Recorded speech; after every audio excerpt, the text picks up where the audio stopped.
My sister-in-law told her son to untie my swimsuit top at my daughter's birthday, then laughed while I clutched my chest and said, "You obviously can't take a joke." When I confronted her, she rolled her eyes and sneered, "You need to lighten up." Fast forward to now she's mad because I ruined her life. I think she needs to lighten up. I'm probably one of the only women I know that can genuinely say that I love my Mel. She was welcoming towards me from the beginning, and even helped me plan my wedding with her son. She is the type of woman to approach you at a family gathering when she sees you're alone, or to include you in a conversation at the dinner table when you have no idea what everyone's talking about. There's even been times where me, her, and my husband hang out and we start bickering, and she'll take my side. But unfortunately, my brother-in-law and sister-in-law are the complete opposite. For context, they're racist. You see, I'm Irish while they're all British, which doesn't even make sense because weren't they the ones to colonize US? But anyway, my husband never rubbed it in or even mentioned it, so I assumed they would be the same. But I was wrong. The first time I met his brother and sister, we were going out for lunch and I said, "Oh, I'm so hungry." Then the brother immediately chimed in and said, "You know, I thought you would have been used to hunger by now." I didn't know what he meant. But then the sister said, "Yeah, like didn't the famine prepare you for this moment?" They then proceeded to laugh snort like it was the funniest thing humanity has ever heard. I honestly wanted to shout back about how they're the greediest nation, how they're an effing joke. But I bit my tongue because I figured if they were related to my husband, then they were probably good people. Unfortunately, I was wrong. When we sat down for dinner, they continued to make jokes about how I shouldn't waste time eating because I need to go win back the 6 counties England took from us. It even got to the point where my husband told them to shut the F up. And my mother-in-law is too nice to say anything,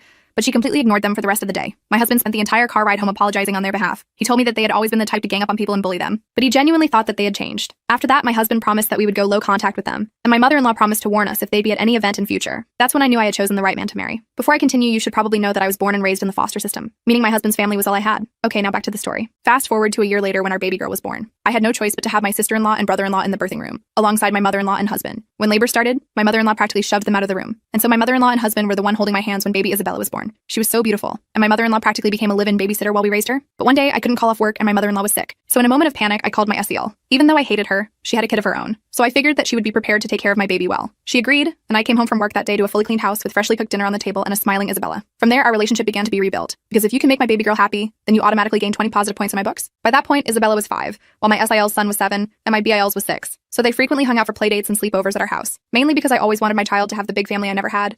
Honestly, seeing them laugh and be dumb together made my heart so full with love. And by the end of the day, Isabella was always happier than when the day started. So for her 6th birthday party, I invited them plus some of her elementary school friends.